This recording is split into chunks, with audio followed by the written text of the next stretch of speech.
Oi, pessoal, e aí, como vocês estão? Certinho? Tudo bem? Sejam bem-vindos a mais uma videoaula. Nós estamos aqui na nossa 11ª videoaula já, certo? Nós estamos estudando o material 4. Essa já é a segunda aula desse material. Nós estamos vendo vários assuntos nesse material, então, primeiro, para falar, né, um pouquinho do eu, né? Tinha um texto aí chamado Identidade que nós estudamos. Havia várias questões de interpretação, mas que elas eram mais questões pessoais para vocês aquecerem um pouquinho, que eu deixei de tarefa. Espero que vocês tenham feito. Bom, também deixei para vocês uma outra atividade sobre ordem alfabética. Vocês se lembram? Vamos corrigi-las? Olha aí, é uma atividade que está lá na página 3, tá? Então, coloque em ordem alfabética estas palavras do texto. Então, eram essas palavras aqui que foram retiradas daquele poema do Manuel Bandeira. Então, era queridinho, vergonha, jogador, menino, campeão, medo, mosca, moleque, herói, malcriado e pulga. E aí, alguém pode perguntar para mim, mas professora, para que eu preciso saber colocar as palavras em ordem alfabética? Porque muitos materiais, muitos gêneros textuais, eles vão trabalhar com ordem alfabética. Lista, por exemplo, lista telefônica, saber consultar no dicionário, que é o que nós estamos estudando agora. Tá? Então, eu vou precisar aí sempre lista de nomes, né? Quando você pega lá a lista de presença, a lista de nomes, eles vão usar muito a ordem alfabética. E como que eu faço a ordem alfabética? Eu pego a ordem alfabética do dicionário, do alfabeto, né? Então, seguindo a ordem do alfabeto, eu vou lá e vou seguindo a sequência, passo a passo. Olho a primeira letra. Ah, tenho duas palavras iguais com a mesma letra, olho para a segunda. Depois eu olho para a terceira e assim por diante. Então, eu começaria aqui, tem alguma palavra que começa com A? Não tem nenhuma palavra que começa com A. E com B, tem? Não tem nenhuma palavra que começa com B. E com C, tem? Com C eu tenho. Qual a palavra que começa com C? Campeão. E aí, vocês teriam que fazer passo a passo. Ó, depois de campeão era só herói lá com H, certo? Depois jogador com J. E aí com M tinha várias palavras. Tinha malcriado, medo, menino, moleque e mosca. Eu tinha 5 palavras com M. Como que eu iria conseguir então colocar nessa ordem correta? Se empatou, vamos dizer assim, lá a primeira letra é igual, eu olho para a segunda. Então, por exemplo, mal criado é MA. O A é a primeira vogal, né? A primeira letra aí do alfabeto. Depois, medo e menino, ó, os dois são com E. Aí, já que dois são, depois do M vem o E, olho para a terceira. Medo, o D vem antes do N. Então, primeiro é medo, depois menino. Em seguida, moleque. É o M, o O, né? E por que não é antes de mosca? Porque mosca, após o O, vem o S, que está lá para o final do alfabeto, tá? Em seguida, pulga, queridinho e vergonha. Tenho certeza que vocês já fizeram muitas atividades assim em outros anos, são muito fáceis, tá? Bem tranquilo, basta só recordar a ordem alfabética e colocar isso em ordem alfabética. Colocar essas palavras em sequência na lista aí. Aqui tem uma tirinha, né, que fala também do dicionário. Olha, que havemos de fazer aos soluços do Manelito, né? Podíamos ver o que vem no dicionário, né? Então, soluço. Né? Por que está entre aspas aí? Ó, soluço, SM, rápida inspiração devido à contração imprevista do diafragma, acompanhada de um som particular. Por que está copiado aí entre aspas? Porque é o trecho que ele está lendo do dicionário, certo? Então, soluço, dois pontos, isso aqui é um verbete, né? Um verbete, o conjunto da entrada da palavra do seu significado. Esse SM, quem lembra o que é? Substantivo masculino, né? Então, quando ele vai falar, olha, é uma rápida inspiração devido à contração imprevista do diafragma, uma parte do corpo humano aí, localizada no abdômen, acompanhada de um som particular, né? E esse IP aí é para justamente uma onomatopeia que está representando o soluço, tá? Só que a hora que eles leram, por que ficou esses 3 pontos de interrogação? Simplesmente porque eles não entenderam nada, né? Não compreenderam o significado da palavra no dicionário. Olharam o que era e não entenderam. E aí a Mafalda diz: ao menos não te sentes um bocado mais importante? E aí ele olha e soluciona novamente, né? Então, por quê? Porque falou, né? Falou uma linguagem mais formal, mais técnica, e eles não entenderam. Então, tem muita gente que acha que quando se fala difícil, né, você está falando bonito, e não é necessariamente assim.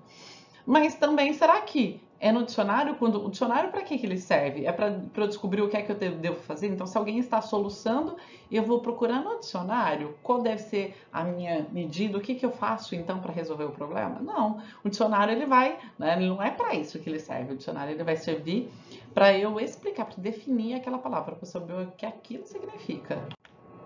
Bem, então ele sempre, né, o dicionário ele sempre vai trazer aí o texto em ordem alfabética. Os verbos no infinitivo. Como assim, professora? Vocês lembram o que são verbos no infinitivo? É como se fosse o nome do verbo, aquele verbo terminado em R. Como falar, cantar, estudar, beber, comer, partir, sorrir e assim por diante. Eu não acho o verbo conjugado, então eu nunca vou achar sorriram, sorriem, brincou. Nunca vou achar assim, vou achar sempre brincar, sorrir, como se fosse o nome do verbo. Ele não vai estar conjugado em algum tempo, em algum modo, tá? Adjetivos não flexionados. O que é isso, professor? Adjetivos não flexionados. Não vai aparecer palavras no feminino lá no dicionário. Né? Então, se eu tenho menino, menina, eu nunca vou achar menina no dicionário. Vou achar sempre na versão masculina, que eles consideram ser como se fosse mais neutra. Também não vou achar nunca no plural, tá? Meninos. Não, menino. Tá? Então, eu nunca vou achar, né, no plural, tanto para substantivo quanto para adjetivo, plural, feminino, eles sempre colocam a versão, se eu tenho masculino e feminino, vai sempre aparecer no masculino, tá? Algumas vezes os dicionários trazem outras informações. Lembram-se que nós vimos na aula passada aquela definição sobre identidade que falava que vinha do latim, né? Então é a origem, a evolução dessas palavras ao longo dos séculos, certo? Ou seja, a sua etimologia. Isso aqui é etimologia. Lembra etimologia? Estudo? Então é o estudo aí da origem daquela palavra, que pode ser explorada. Há também algumas abreviaturas, que às vezes pode causar confusão. Então, lembra que a gente acabou de ver lá aquele SM, né? Soluço SM, SM, substantivo masculino. Lembra identidade tinha um SF, substantivo feminino. São abreviaturas, então. Toda vez que eu tenho lá vem de Brasil, né? Ou de gir, né? Gíria. Tem vários dicionários que trazem lá no começo uma lista, né, de abreviaturas. Então, se você tiver com dúvida do que significa aquela abreviatura, consulte lá a lista no começo do dicionário, ou mesmo no finalzinho, que você vai saber, ver que ele está te informando. Então, ad, quando é adjetivo, né, ver, quando é verbo. Então, ele mostra para a gente também as classes gramaticais, eles nos ajudam também com isso. Bom, vamos ver aqui os verbetes abaixo. Olha, medo. Por que tem esse E entre parênteses? É para falar que o som na minha boca ela fica fechada, não é medo. Nossa, eu morro de medo disso. Não, medo. O E, que é a minha sílaba tônica e a minha vogal tônica, ela é fechada, tá? Novamente aquele SM, substantivo masculino. Sentimento de grande inquietação ante a percepção de perigo iminente, real ou imaginário. E aí tem esse Anton aí, em um pontinho mostrando que está abreviado. O que seria isso? Antônimo, certo? Então, qual que é o antônimo de medo? Coragem. São coisas contrárias, significados opostos. E medonho, adjetivo, que seria que causa medo. Então, a partir de medo, eu posso fazer o adjetivo medonho, tá? Medonho vem de medo, aquilo que causa medo, que gera medo. Em seguida, medroso. Ó, mais uma vez o som fechado, o, né? É um adjetivo. Lá enquanto medo é um substantivo masculino, medroso é o adjetivo, que facilmente sente medo. E aí tem esses dois pontos que é justamente para dar uma explicação, fazer uma contextualização, né? Então, criança medrosa não dorme direito. Então, nesse sentido, quer dizer que sente medo por qualquer coisa, né? Pode ser também no sentido de receoso. Olha um outro exemplo, temeroso, né? Baixar os olhos, medroso de encarar o pai da moça, com receio, né? Meio inseguro. E aí ele fala do antônimo, olha novamente, ante, né?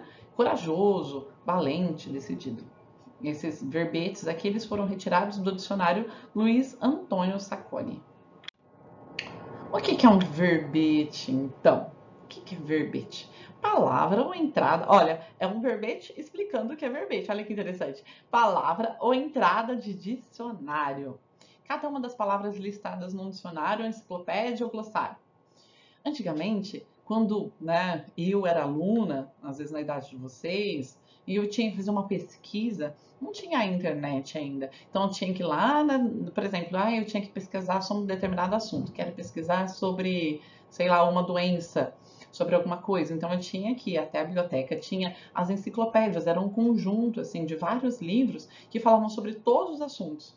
E a gente procurava também na ordem alfabética e aí ele listava esses assuntos. Às vezes a gente passava horas copiando para levar a pesquisa para o professor, às vezes no dia seguinte. Olha como a vida facilitou tanto, né? Hoje, então essas enciclopédias seriam mais ou menos o que a Wikipédia hoje, só que a Wikipédia qualquer um pode publicar lá. Então a enciclopédia você tinha uma fonte um pouco mais segura, tá? E cada uma das entradas, assim como cada uma dessas entradas do dicionário, que é o conjunto da palavra que está aqui em negrito mais o seu significado, a gente chama de verbete. Conjunto de significações e explicações referentes a essas palavras. O verbete, ele apresenta o maior número possível de significados de uma palavra. Então, por isso que às vezes vocês vão ver lá ou separado por ponto e vírgula, ou separado com ponto, ou separado por números, depende muito do dicionário, né? Qual o sistema que ele vai adotar, mas quanto mais significados, melhor, certo? Por quê? Porque uma palavra ela pode ter diferentes sentidos.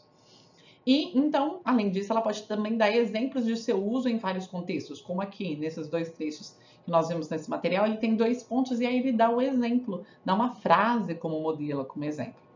É um gênero textual que pode ser encontrado em dicionários, glossários e enciclopédias, certo? É um texto impessoal. O que é isso? Impessoal. In quer dizer não, não pessoal. Então, que eu vou usar uma linguagem que eu não vou colocar aí meus sentimentos, não vou me manifestar, não vou falar do que eu penso, o que eu acho. Então, sempre, vocês viram lá, é distante, existe um certo distanciamento, uma certa formalidade. Então, ela é toda escrita em terceira pessoa, nunca em primeira. O que seria um texto pessoal? Aquele que eu vou falar de mim, né? Então, a minha opinião pessoal, por exemplo, é pessoal. Agora, quando está em terceira pessoa, eu vou falar de um determinado assunto. Não é pessoal, tá?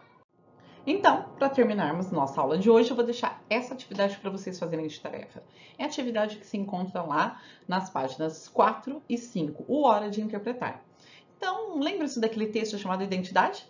Nós já falamos sobre ele. Na aula anterior, nós já analisamos, lemos juntos, releiam aquele texto. Então, ele está lá na página 2. Revejam tudo aquilo que nós discutimos, né? Interprete bem, corretamente. Se necessário, volte lá, assista a aula anterior novamente.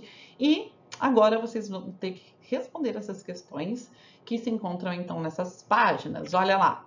De acordo com o dicionário, a palavra identidade possui vários significados. A maior parte das palavras tem vários significados, tanto é que eu tenho vários números, certo? Cada número corresponde a um significado. Em que sentido ela foi usada no texto? Então, qual daqueles números que se encaixa melhor no sentido lá do título do texto? 2.